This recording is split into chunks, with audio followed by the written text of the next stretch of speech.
Our New Testament text this morning comes, as it has for several weeks, from Luke's Gospel, this morning from the 12th chapter, beginning to read with the 13th verse.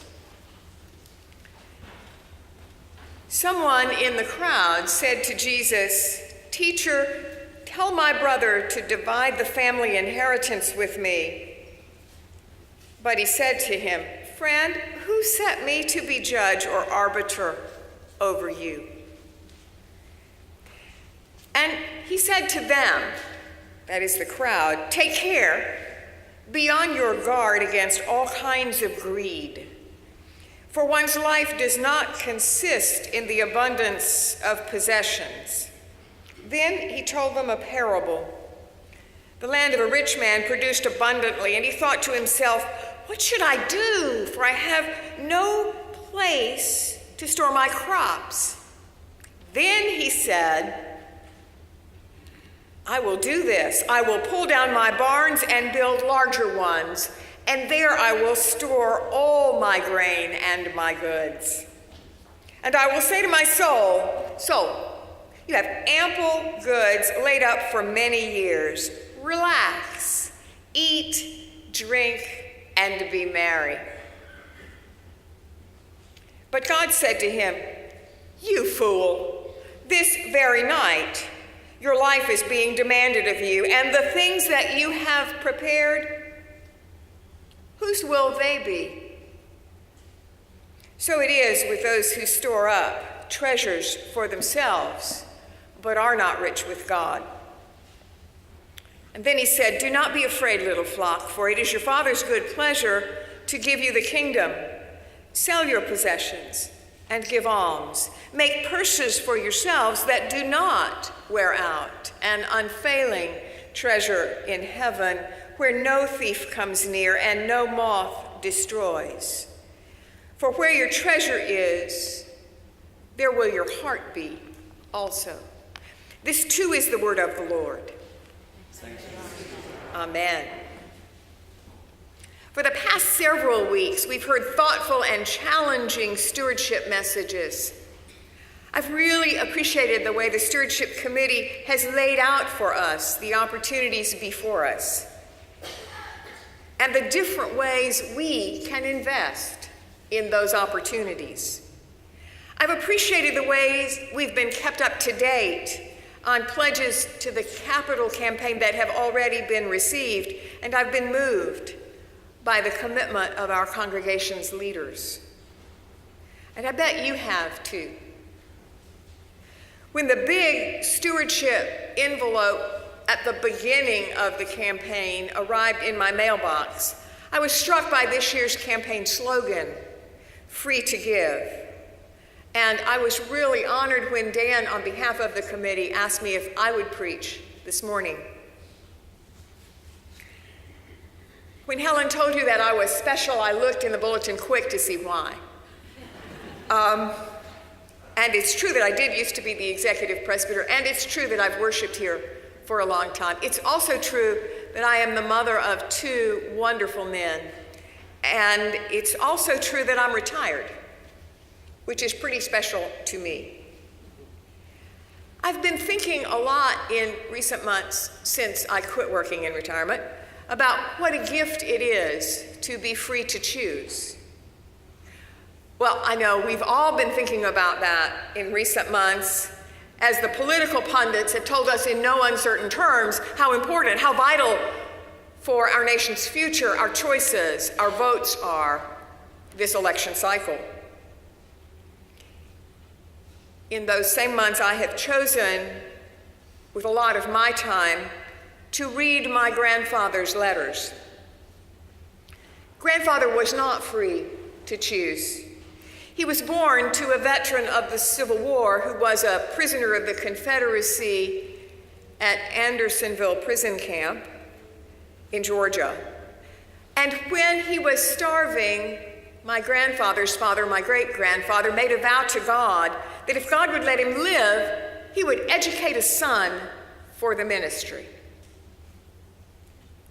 My grandfather was the fulfillment of that vow. He was pledged 7 years before he was born. Grandfather grew up on a farm in upstate New York, the sixth of 8 children. Everybody else farmed or was a farmer's wife, except for my great Aunt Elizabeth, who was the first child born after the Civil War, and who, as a girl, made a promise to my grandfather that she would be his partner stateside, sending what was needed to the mission field, paying his bills, raising money for him, and being responsible to take care of the children that would come when they came home from the mission field to be educated. I never knew my great Aunt Elizabeth. She died 4 years before I was born. I never knew my grandfather. I was 3 days old when he died.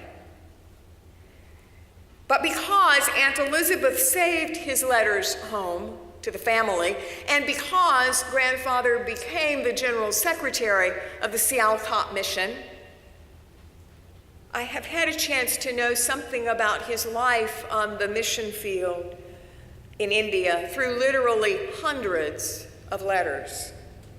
That hymn that we sang, I have decided to follow Jesus, is precious to me because it comes from that same mission field, written by a native Indian missionary to commemorate the testimony of a convert who accepted persecution and death instead of renouncing his faith, and who died with the words, "The world behind me, the cross before me," on his lips. Before I knew about the letters, I knew about my grandfather from his wife of 46 years, my grandmother, and from his sons and nephew. I knew that he was a remarkable man. That what was special about him was that he loved his family dearly, and he loved his work. He was dedicated to his work on the mission field in what is now Pakistan. I knew that he was a man of conviction who never drank anything stronger than hot water, and who translated a chapter from the Hebrew and a chapter from the Greek every morning before breakfast. Sometimes breakfast was late. His life so inspired his family that a niece and nephew joined him in mission service in India, and 2 of his 4 sons became ministers. I was grown and married before I ever heard the story of my great-grandfather's vow. And I remember being horrified that somebody would bargain with God and promise not that they would do something, but that their child would do something. I know that people promise their children in the Bible, but that was just 2 generations removed from me, and I was horrified that my great-grandfather made that promise. I mean, my father and his brothers were not hesitant to advise their own children about important choices that would shape our lives, but like their father, my grandfather, did with them, they always respected our freedom to make our own choices, to shape our own lives. The freedom to give of ourselves as we choose seems to me what the doctrine of free will is really all about.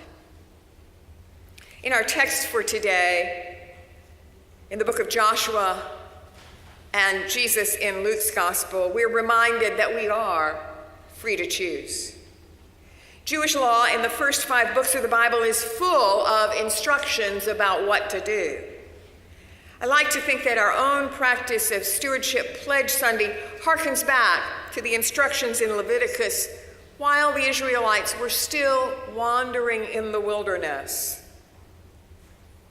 The instructions that in that promised time that Joshua talks about in our text for today, when they are no longer wanderers on the earth, but settled in the land with fields to plant and crops to harvest, that they are to bring the first fruits of the harvest to God as an offering before the first grain passes their own lips. It really is in that spirit that we make a pledge of commitment to God through the church for the year ahead, promising in faith that there will be money to commit to the church's mission and ministry before the first check is deposited in our bank accounts. Joshua reviews the history of the people to remind them of God's faithfulness from the time of Abraham's father on. Tells them that they are free to choose whether to serve the Lord who has served them so well across the generations, or to choose other gods to serve.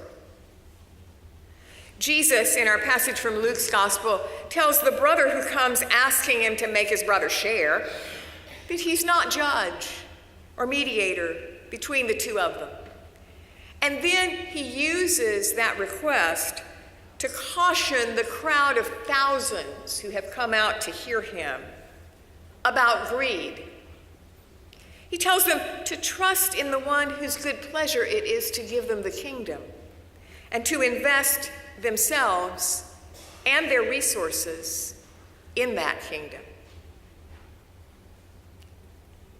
It's the same thing for us. We can do in ministry and mission as a congregation in 2017 what we can do based on what of our resources we will invest, both through pledges to the 2017 budget and through our pledges to retire the debt on the property across Highland from this sanctuary. Some of us pledged generously in the first campaign to buy that property, and some of us may feel that we've done our part. We didn't know way back then exactly what we would do with that complex beyond providing safe parking, though goodness knows as we watched folks come with their canes across the street from parking their cars where a building now stands, we knew that that was an important thing we had to do. And that important thing inspired us to step into the future in faith that God would show us a way to do even more. Since then, we've developed a ministry to artists, and we have extended hospitality to neighbors every first Friday at Favo as we gather for food and fellowship and a chance to get to know the people who come and how better as a congregation we can serve them. It's one of the most ingenious ways of doing evangelistic outreach I know. I mean, we don't go door to door or try to hang out where the neighbors hang out. Instead, we have created a time and space where we can get to know them and they can get to know us right here at church. And all you have to do to be part of it is show up and talk to somebody you don't already know.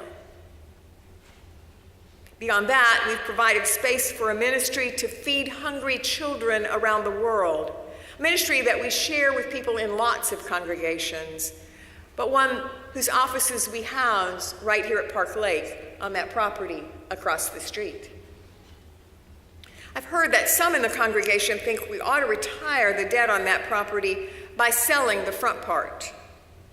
That could be a quick fix if we found the right buyer.